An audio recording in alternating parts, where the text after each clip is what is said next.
My God, Quinshon Judkins takes it straight to the house. I have a feeling you're gonna be able to say that a lot this season. If there's been a lone spark, hot streak in our offense, it is one Quinshon Judkins.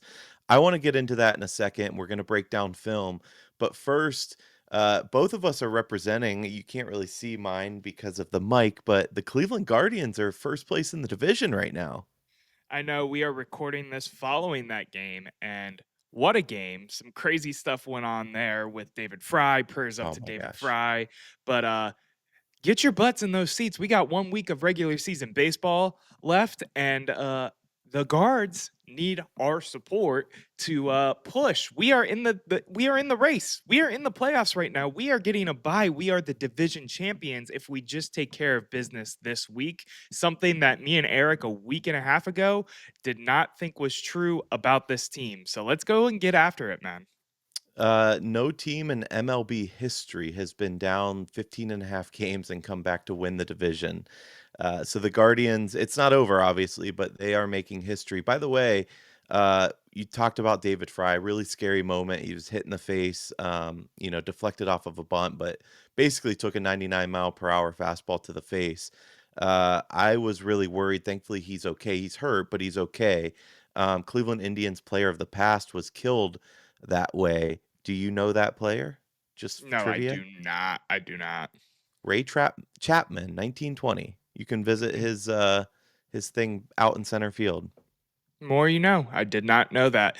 Listen, I love the guards. I love everything that's going on with our baseball team right now, but there is plenty to still talk about the Cleveland Browns because the All 22 came out. Me and you both took some time to sit down and talk about it, and I'd like to break it down with you today, man. Yeah, let's do that because the Browns got a good win against Green Bay, a win that nobody was expecting. Not any pundit, not any analyst, probably not any better. I haven't seen any straight up Browns bets. Right. People talking about post game. There was some good, there was some bad, there was some ugly. So let's just jump in.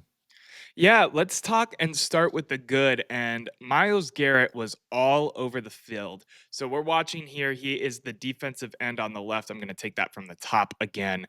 And this is like I listed it as a one-on-one rep, but he technically split two defenders there and got a half a sack right away. I'm gonna take that one more time from the top so you can see it. Eric, what do you think about the? I mean, it's pure domination, really. Miles is unreal. I mean, I don't think we shared it on the show, but you and I talked about it. They had a literal conga line of 3 guys in a row just to block one Miles Garrett, and Oh, yet do you he want here? still. Here you go. Here you go. I got the play for you right Oh, here, you man. got I it? pulled it just because it was that popular. You're gonna see him on the right side of the screen right now, and the conga line goes, and he spins, and he's still basically there and on the play. Let's watch that one more time for the beauty. Obviously, we're having a little bit of fun right now because it is a win, so we get to talk about some of the fun moments instead of being super critical of the team like we were last week. So to basically have 7 guys in pass protection here, uh, obviously the running back there is chipping and getting off his block to go out into the flat, but to basically have 7 guys, 3 of which are dedicated to stop one Miles Garrett, that's insane. Our defense and our pass rush, and frankly, the run defense in particular is so good this year. Yeah, it is. I'm going to show you one more just for the fun of it before we get into some of the critical stuff and obviously talking about the offense. One more for Miles. I got a couple more defensive plays that got me excited when I was watching this film and breaking it down. This one right here, we have Miles. It's also a triple team. It's the same one on the side. You can see the running back is supposed to be chipping in there, block and release. Let me pull that up one more time. Apologies. So look at the running back on the right side of the screen. He's definitely sitting there in pass pro, watching Miles Garrett, and then has to release in terms of the play structure, of course. But we are consistently keeping not one, not two, but three guys on Miles Garrett. That's two examples in one game with one of the best offenses prior to that Browns game in terms of stats, in terms of the eye test, whatever. That's absolutely absurd. And one of my favorite mic'd up moments came from this game, favorite this season anyway, where Miles gets past that left tackle and he's yelling, "Run, Jordan, run!" And then Miles goes to the sideline and, mimics it. But I mean, he's better, at least early on, but he's better than I can ever remember him being.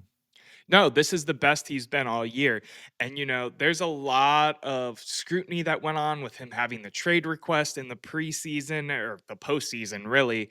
And is he going to be bought into the team this year? They wanted him to be more of a leader. Is he going to be that leader? And you can look at some of the different things that are out there, whether it be him hyping up the team on the sideline, whether it be some of his mic'd up clips. He has been absolutely killing it in terms of all facets of everything you would want to see out of a franchise player. We've been hypercritical of him before for not being a leader or whatnot. Yeah. He's checked all the boxes this year. He certainly has. And I want to talk about that defense just a second longer because through 3 weeks, Cleveland's allowed 613 total yards. It's about 204.3 a game and a league best 2.3 yards per rush. Those are insane numbers. Like, I don't think people realize that's incredible. And we're not playing a bunch of slouches either.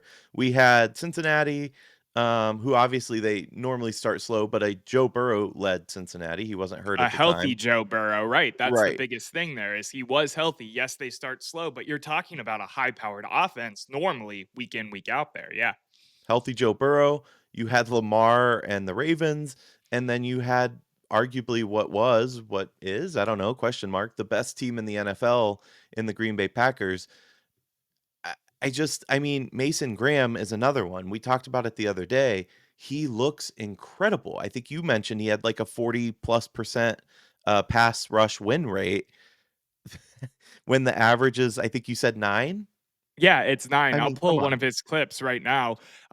Hold on, I wanna slow start this for a second. That's the only thing I don't like about our software, is it's great for when we're playing clips, but when we're breaking down film, it starts it right away, and sometimes I don't need it to start right away. Mm. Mason Graham is gonna be here right on the right side, lined up in, like, a 1 tech, basically, to the right of the center. I think I have that right. Nope, I was wrong. He's on the left side. That's totally my bad. So he's in a 3 tech over the right guard on the left side of the screen. And that, I mean, just look at that move, man. Yeah, that's Straight to the quarterback, gets his first half sack on the season. I believe it was his first half sack on the season.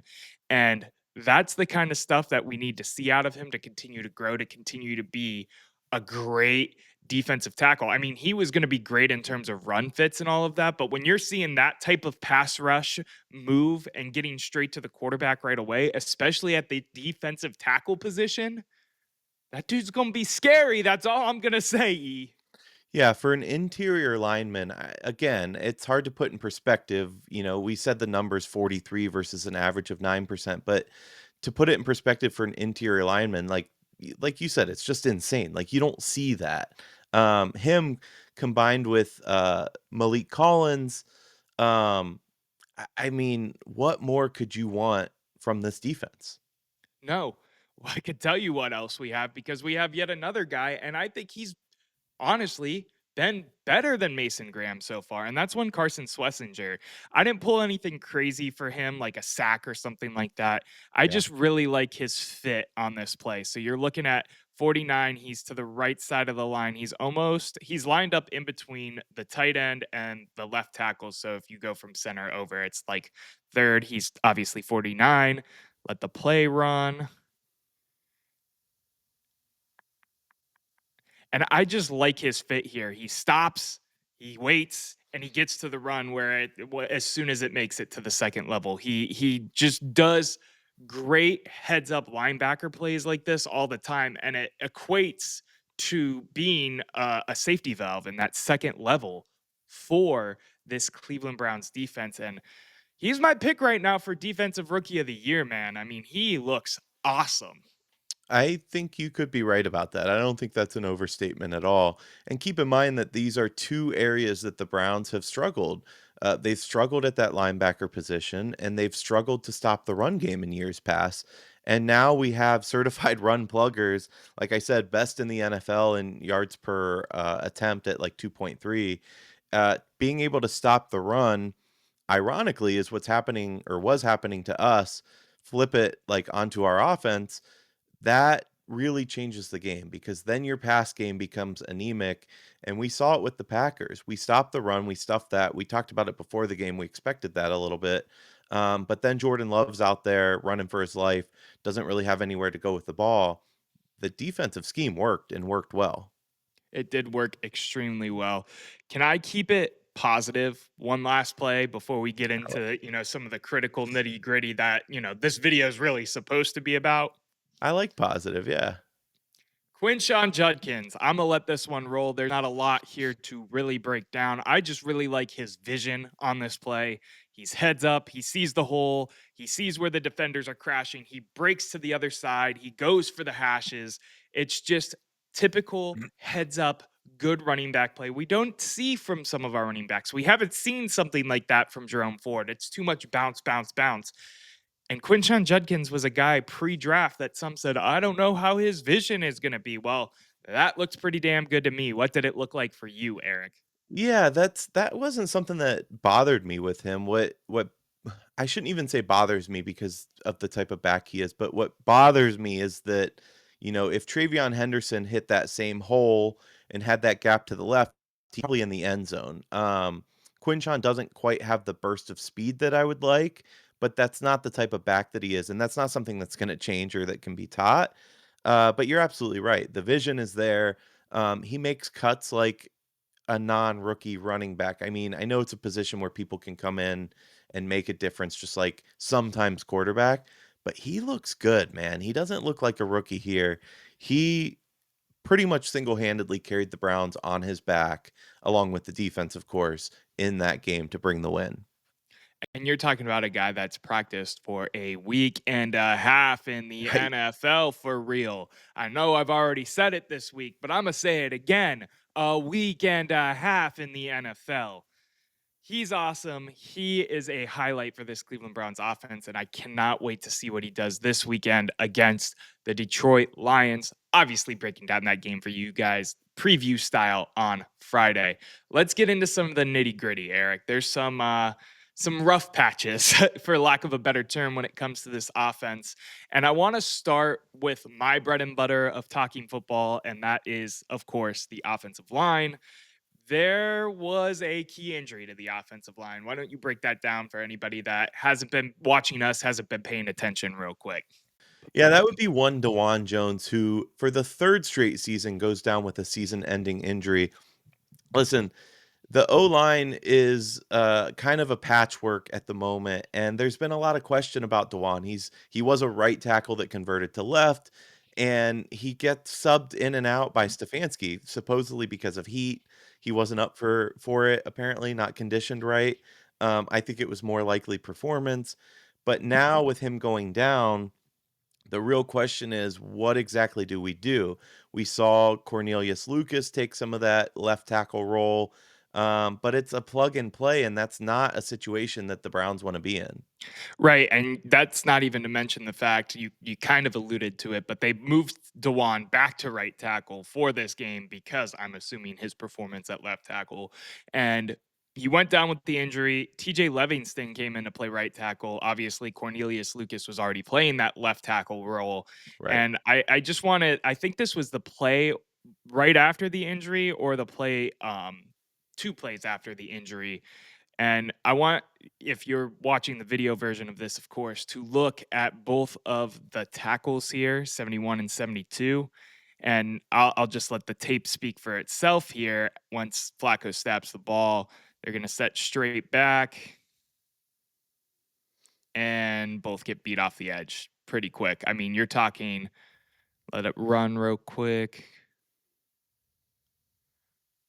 One Mississippi, two Mississippi. You're talking three Mississippi, but it's play action, so you're supposed to hold up a little bit longer than the 3 second rule that I've talked about before on the page here. That is abysmal effort from two of the most important anchors in terms of what's going to happen in a pass rush on the offensive line. Well, do me a favor and break down technique here, Noah, because you have him 71 in particular. He has his hands on it, but he just doesn't get his feet under him well. He's not shuffling the feet, and I mean, he gets beat rather easily. Yeah, I mean, he sets out to this. Let me pull it back real quick. He sets out to this like a guard. If you're playing a tackle, you want to set straight back, typically in pass pro, to create the pocket around Flacco. The other thing I don't like about 71, which is Cornelius Lucas in this play, is his stance is super lackadaisical. I mean, you can be in a 2 point stance without your hand on the ground, especially in a pass rush. But my boy is basically standing straight up right now. And y- I just don't like anything about his effort on this play. I'm going to go over to TJ Livingston now and look at him one more time. He sets out to this a bit better. If he sets out straight back instead of out to that end, and it's hard because of that overhanging Harold Vannon tight end, obviously. But if he sets straight back and keeps a good front foot, he should be able to plug that up for the time being, even on the play action with Flacco's back turned to him relatively slow. I think this is more on Cornelius Lucas than anything else. Yeah. But But to when it, be fair with that right guard there, like you're saying, you gotta trust the chip from the tight end though too, because he doesn't. Fannon's there to chip and then break off, and he can't really do that. Um, I, I don't know. This is something we're going to be complaining about all season, unfortunately. Yeah, and I know there's the ups and downs with Jack Conklin, but when I talk about this team missing Jack Conklin, there's a Yeah, reason for that because at least he's a veteran presence that, can rely on certain things. He might not have the best. I mean, he was healthy for majority of the season last year. He was our best offensive lineman in terms of PFF grades. So that says something, even though he is one of the older of the bunch going into last season and then, of course, going into this season as well. I wanna talk a and little Joe Flacco with you, when is unless you have Conklin some. expected back, real quick? They were talking about potentially this week. Obviously, at the time of recording this, we don't have the practice updates yet. We'll have that for our Friday video to kind of give a gauge of what's going on. I would expect him to be at most limited tomorrow. That's typically how they roll injuries on Wednesday, and then we'll see if he goes full on Thursday or Friday. I would put it at like maybe 55% chance he plays this game, but I think they really want him back because of the fact that Dewan has went down and now you're playing with two backups. And Livingston, who was playing right guard last week, not right guard, excuse me, right tackle last week, Exactly, yeah. is considered to be like a project tackle right now. Like he should not be taking real serious, legitimate minutes. He should be learning as much as he can about the league. We traded a seventh round pick for him at the wee hours of the preseason being over after the LA Rams game. So Yeah, and Lucas is a journeyman that shouldn't be getting as much time as he's getting either, but it is what it is when you're dealing with injury. it is indeed. You want to move to old man Flacco? I suppose. I'll let you break down this clip first if you want to take over the controls and jump it from there. Yeah, I mean, listen, we've talked about it, but the lack of reads here, I mean, this one's okay. Um, but there's a reason that Cleveland's bottom tier in the pass game right now. They're 30th in EPA play, 32nd in yards per pass attempt. He has 3 touchdowns and 4 picks, if I'm not mistaken. Yeah. Uh, but the key here that you're showing is that he's just so stiff in the pocket, man. Um, My main thing here too, if you look, he's gonna stare down his first read, even though Njoku's there. And if he would have hit him earlier, I think that's Njoku. It might be Fannin. It doesn't matter which tight end it is. If he hits him even just a half a second earlier, there's a potential, in my opinion, for even more yards instead of the defender just crashing down on it like they do. It is Njoku. Yeah. That's yeah, uh That's the tough thing. I see him stare down reads almost like a rookie quarterback does in a very handcuffed system right away. And I wonder if that's a knock on Stefanski, but I think we'll be able to tell that as the season continues to divulge. yeah, he's been slow in his reads. It doesn't even look like he looks to the right side of the field there. That's not what you expect from a veteran quarterback. I mean, that's the one thing we expected to get from Joe Flacco is a guy that would be able to read defenses and make quick reads, um, and protect the football, and he's not doing that. He looks, I don't know, too old, I guess.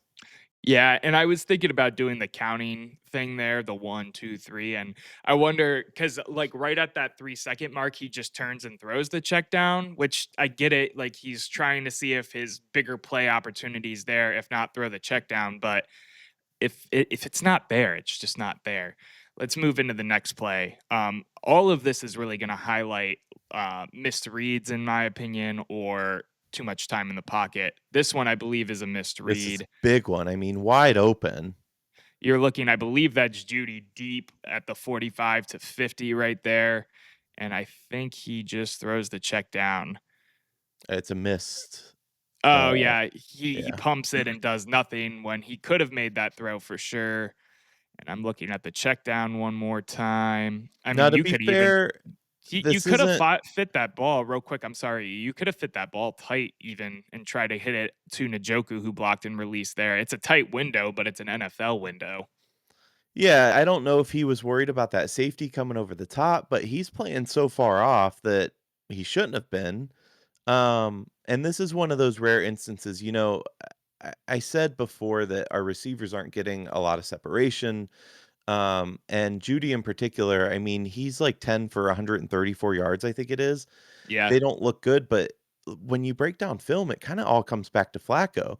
These are design plays that get the guys open, and he's missing them. I don't know how, especially when he's rolling out to the right there, that you miss that. Like, how do you not see that? And, it brings me back to a thought process I've had. I don't know if I believe it yet, and I alluded to it already as we're talking about this film. Um, the Kevin Stefanski offense, we've seen multiple guys now get very timid in their throws and their decisions, almost in a fear of turning over the ball as opposed to living and dying sometimes by a gunslinger. And Mhm. it scares me when I see things like this. Is Flacco too concerned about throwing the pick? And is that a Stefanskiism in his ear? Is he just getting too old, isn't reading the field right? Do you really lose your ability to read the field as you get older? Because that's a question too. Well, I don't see how even if Stefanski is saying protect the football, I just don't see how that would convert to Joe being ultra conservative all of a sudden. That doesn't make sense. I mean, he's a veteran. He's listening more to himself, I think, than his coach. I don't mean that in a negative way. It just when you've been in the NFL that long, you don't have the same. You compare it to a rookie, you don't have the same mindset. Um, what I would like to see more is um, some max protect vertical shots. I know we've talked about you need the run game to do that, but that's kinda his specialty, or it was his specialty, and we haven't seen a lot dialed up in that sense. The one time we saw it was before halftime when he misses it short and throws the pick, um, but I wanna see more of that, especially early on in the downs. Yeah, and there is something to be said about the run game's play here, right? We basically didn't have a run game for the first two games because Judkins is gone. Judkins then goes for 90 plus yards in this game, and you would hope that as defenders have to respect Quinshon Judkins, the runner, more and more, that helps to open up some of these play action shots that you want to see. That's part Especially of the on first reason I think down. that.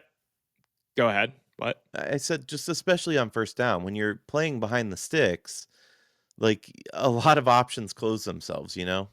Yeah. And that's part of the reason I think they're sticking with Flacco right now is because they're hoping that the run game can continue to open up the pass game. I got a couple more Flacco picks. He didn't throw a pick in the film. He threw a pick in this game. I got a couple more Flacco plays I just want to show and tell about. We don't have to get into the super nitty gritty. Um, that one was a misplaced Uh, ball in my opinion, and I'm kicking it back. I believe there's an open. Yeah, there's an open Njoku and or Fannin right here that I know we're complaining about the check down, but that's a first down ball all day, every day as well.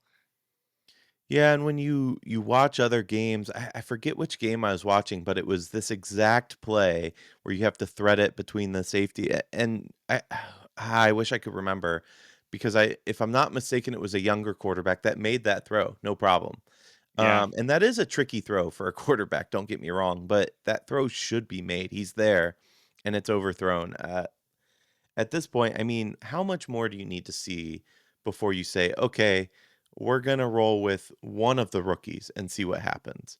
I Yeah. guess if you're winning games, which they should have won 2 out of 3, you say, "Why would you mess with it?" I guess that's the thinking, but I don't like it. Yeah. Let's see this next one. I agree with everything you're saying. I'm not just trying to shrug it off and keep the film going. I just want to continue to show the proof in the pudding of what we're saying. He stands in the pocket way too long here and throws away to nothing. Yeah, I mean, And this was covered pretty well, though. This is a play that needs to develop. You see him downfield, but, um, I don't put this one so much on Flacco. There's not a lot of places he can go with the ball there. look at Um, that backside receiver that runs off the 40 real quick, though. There is a window there. yeah, And if he takes this, steps up, bam, you could make an argument, but I do think it's covered decently well as well. Especially if that's like his third or fourth read off of that. I don't know. I don't know One, the two. down and distance here either. It looks to be I'm looking one more something time in too. 10. Um, but you Yeah, see it's the something in safeties 10. backpedaling before the ball's even snapped. I mean, you see the coverage that they're gonna go in, and the route design here, I don't know who this receiver is, that goes kind of in the middle to the, like, 50 right there and he just kinda sits. I don't know. I think the blame can be passed beyond just Joe Flacco is what I'm trying to illustrate. Yeah, it's the offense is just a mess. It's really what the Yeah, film comes down to. I'm looking at this one more time to try and see. and he Yeah, has good pass pro here too. that's the biggest that's what I was looking at. Obviously, offensive line, it's easier to look at the tight than the wide, but it looked like he had time to step up in the pocket. And if you wanted to drop that ball or try to drop that ball to that receiver that was breaking towards the middle, and I think it was only a second or third read. I'm going to pull it up one more time now. That's the wrong play. I think it's only the second or third read because it's the same route concept going down the field either way. So it should be decently enough easy to read. I got another one here. It's Jerry Judy's going to be open on this. I believe it's towards the bottom of our Oh, screen. I remember this one. Yeah, he's open right there right now and probably could have gotten in the end zone off of that play. And where does he go with it? I don't even know if I included the full thing. Oh, yeah, he just throws it away. Doesn't even look at it. Is this the one where we would eventually get or we were backed up? We had, like, 1st and goal and got backed up? Yeah, that was that drive. Yeah, This is from the best of my ability of remembering when I was pulling the film and all of that in chronological order of when right. the events happened. So, let's see. I think I have one more Joe and then we can add on a high note, okay? Alright. So this is another one. Yeah, they're backed up. This is later on in that drive, wide open in the middle. There are two safeties on that. So, part of this too is that, I don't know the down here, but maybe it looks like 3rd down, but it's whatever it is, end goal. They had gotten backed up because of a penalty, um, but yeah, it just I think he takes the ball too long here too, and doesn't step up in the pocket at all. This is very statuesque. If he took two steps up in that pocket, that would be um, more than more than phenomenal. But I guess you it know, kind of craps out too. I don't know. It's there's a it's lot of tough. there's a lot of routes. I almost wanna see less of the safety valve because a lot of his completions so far have been either behind the line of scrimmage or that check down for short gain. Let's get that check down receiver out there and create a little more havoc on the defense because that's not working. Let me see. Where is this play again? It might be this one. I'm gonna just use it as reference one more time because I liked this concept a lot. No, nope, nope, nope, nope. I think it was 3, where the check down was 10 yards deep. Oh, right. It was a block, yeah, and Njoku's there right now for a touchdown, or not for a touchdown, for a first down. Or yeah. Um, some deeper check down concepts could be absolutely phenomenal for sure. But you want to end this on a high note? You got any other notes on the offense? The only other note I'll say, just because we're talking about checkdowns right now, it is so frustrating to me that the check down on third and whatever, let's say third and seven, third and eight, whatever, is at like 5 yards. You gotta run past the sticks, and I know that's the route and the play called, but the fact that because we're not getting yards after catch on any of our plays. So, the fact that they have the safety valve that's not even a first down, like, what are we doing? Because I Well, I watch would that and I show them throw it 2, 3 yards when it's 10 yards to go on third down, and you go, "Well, that was just a waste, like, why not try to force something better?" That's frustrating. I would play a little devil's advocate here in the fact that David Njoku tends to be, the safety valve in this offense, and he is a good yak receiver, yak tight end overall. Because once he gets that big body moving, it's hard to bring him down. So I get it in theory, but it's But it's not not working. working in So practice. adjust it. Yeah, yeah. Yeah. You want to kick it one more time to something a little fun, a little more interesting, a little less negative, and talk a little bit about a blocked kick. Yeah, one of the craziest plays of the game. Keep in mind that, we had like probably a less than 1% chance to win the game at this point, and just phenomenal effort. You see the special teams block package here get good push, but really it comes down to just an individual play. Blocking a field goal is less about technique than it is about luck, in my opinion. I think Shelby Harris, who had the block, says that it's an art. I don't know about that. I think it's luck, but one for once in my life, a play that is like a 50-50 kind of thing goes the Browns' way. And how often can we say that? And, Shelby gets the block in this play, but the credit does go to Denzel as Ward. Without that pressure in the kicker's face, it's you don't get the same. I mean, the push there is just phenomenal. I just want to keep playing it back and watching it again because you don't get to see these types of moments very often. And when you do, it's something special. And it led to something special, which was the Cleveland Browns winning their first football game of the season. And maybe potentially having a kicker now as well with some confidence underneath his legs.